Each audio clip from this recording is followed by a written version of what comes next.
W dzisiejszym odcinku przedstawimy prawidłowe opracowanie płytki paznokcia, pozbycie się nabłonków, odepchnięcie wałów okołopaznokciowych i przede wszystkim poprawne, bezpieczne i finalnie estetycznie prezentujące się aplikowanie koloru przy skórkach. Nazywam się Magda, a to jest kanał dedykowany stylizacji paznokci. Dzisiaj z nami Katarzyna Wojtczak. Cześć! Nasza gwiazda z centrali. 3. miejsce na Mistrzostwach Świata Nail Art 2019? Tak. Tymczasem dzisiaj będziemy poruszać temat stricte techniczny, a jest nim Kasiu? Dzisiaj nie będziemy zalewać skórek. Tak jest. Zaczynamy! Na oczyszczoną płytkę nałożymy primer bezkwasowy, protein base i kolor hybrydowy Bingo. Skórki odepchniemy kopytkiem, a płytkę opracujemy kolejno frezem numer 9 oraz frezem numer 8. Kształt wolnego brzegu nadamy pilnikiem o gradacji 100/180, a płytkę wygładzimy bufferem o gradacji 100/180. Zalanie skórek to nie tylko kwestia estetyki, ale przede wszystkim higieny i bezpieczeństwa. Jeśli zalejemy skórki, utwardzimy je, to doprowadzamy do sytuacji, w której podczas wzrastania materiału produkt oderwie nam się od skórek, stworzy nam się zapowietrzenie, a tam może wejść bakteria. Jest to idealne miejsce dla jej rozwoju, czego nie chcemy. Szczególnie nie chcielibyśmy zielonej bakterii, w zasadzie żadnej nie chcemy. Ale wspominam o zielonej, dlatego że ona jest bardzo często spotykana. Niestety również w salonach kosmetycznych. Posłuchajcie, jak się przed tym ustrzec. Przed rozpoczęciem manikuru dezynfekujemy nasze dłonie, zakładamy rękawiczki i dezynfekujemy dłonie klientki. Dopiero wtedy możemy przystąpić do działania. Sprawdzamy, czy nie ma przeciwwskazań do wykonania zabiegu. Oglądamy ręce naszej klientki dokładnie i jeżeli nie znajdujemy żadnych przeciwwskazań, dopiero wtedy przechodzimy do pracy.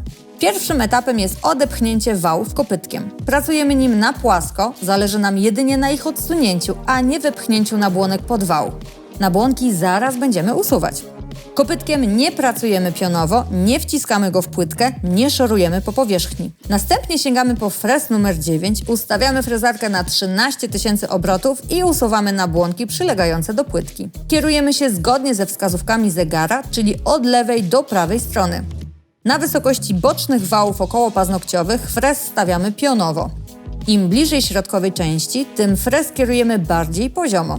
Resztę powierzchni wygładzamy frezem numer 8. Wykonujemy tę czynność, aby wyeliminować wszystkie zadziorki. Pracując, zwracamy szczególną uwagę na to, aby nasz frez nie wydawał żadnego dźwięku. Kiedy poruszamy się wyłącznie w zakresie skórki, która jest miękka, nie będziemy tego dźwięku słyszeć. Natomiast jeżeli coś słyszymy, to oznacza, że dotknęliśmy płytki, a tego nie chcemy robić. Obserwujemy skórę wokół wałów. Jeżeli gdziekolwiek mocno zaróżowi się, jest to sygnał, aby uważać i nie zatrzeć nigdzie naszej klientki. W trakcie pracy frezem odpylamy od czasu do czasu powierzchnię. Nie pracujemy na oślep. Musimy na bieżąco mieć kontrolę nad opracowywaną powierzchnią, a dzięki temu sprawdzamy, ile materiału do usunięcia jeszcze pozostało. Za chwilę przejdziemy do opracowania wolnego brzegu, będziemy mu nadawać kształt, ale zanim to zrobimy, ponieważ sięgnęliśmy po nowy, świeży pilnik, musimy delikatnie stępić te ostre ranty, żeby nie zaciąć klientki podczas pracy. Więc bierzemy sobie buffer i tak, załóżmy, że to jest buffer, i delikatnie o buffer tym pilniczkiem, rantami przejeżdżamy.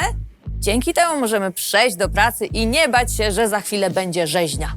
Kształt wyprowadzamy pilnikiem o gradacji 100/180. Stroną z napisem w kierunku płytki opracowujemy wolny brzeg paznokcia. Wykonujemy ruch łódeczkowy. Na tym etapie niwelujemy ewentualne rozdwojenie paznokci. Sięgamy po buffer o tej samej gradacji i również napisem w kierunku płytki delikatnie matowimy jej całą powierzchnię. Tak przygotowany paznokieć odpylamy mięciutkim pędzelkiem, np. ice cream brushem. Wacik nasączony fioletowym cleanerem składamy na pół w celu zwiększenia kontroli nad produktem i ruchem wymiatającym przecieramy płytką paznokcia. Bardzo mocno skupiamy się na okolicy wałów okołopaznokciowych. Tam musi być czyściutko.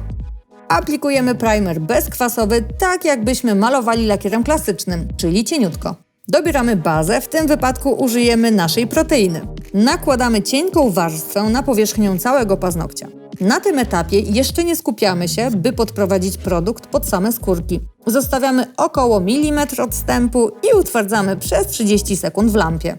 Wacikiem nasączonym cleanerem Wipe Off przecieramy lepką warstwę utwardzonej bazy.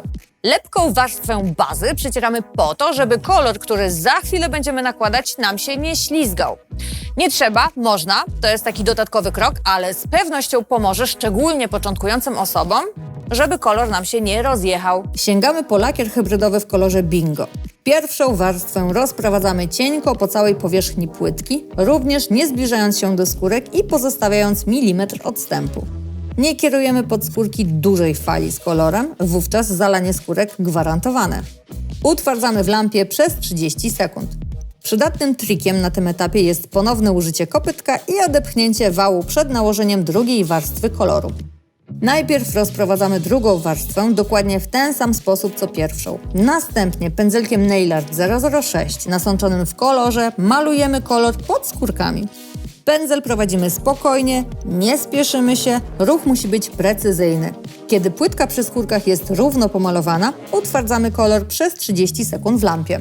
Złota rada Kasi. Na początku swojej kariery nie trzeba się pchać pod skórki, nawet lepiej tego nie robić, tylko pracować nieco dalej, a równiutko, bo po pierwsze eliminujemy ryzyko zalania, czyli zapowietrzenia. Po drugie, samo rozłożenie koloru tuż przy skórkach wcale nie jest takie proste, trzeba to zrobić idealnie równiutko, bo w innym wypadku za 2-3 tygodnie będziemy mieli pofalowany odrost, również nic fajnego.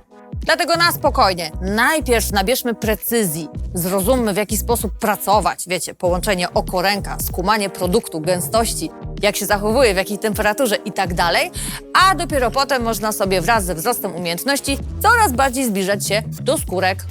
Standardowo na powierzchnię całej płytki nakładamy top. W tym wypadku będziemy nakładać top bez lepkiej warstwy, czyli tip-top. Utwardzamy w lampie przez 30 sekund. Nasz manikur bez zalanych skórek jest gotowy. Jak widzicie, kluczowym elementem jest odpowiednie przygotowanie płytki, oczyszczenie jej i następnie świadome rozkładanie produktów, nie tylko kolorowego produktu, ale również tych transparentnych, czyli bazy i topu. I raz jeszcze to powtórzymy, jeżeli nie jesteśmy pewni swojej precyzji, nie szarżujmy, zróbmy to nieco dalej od skórek.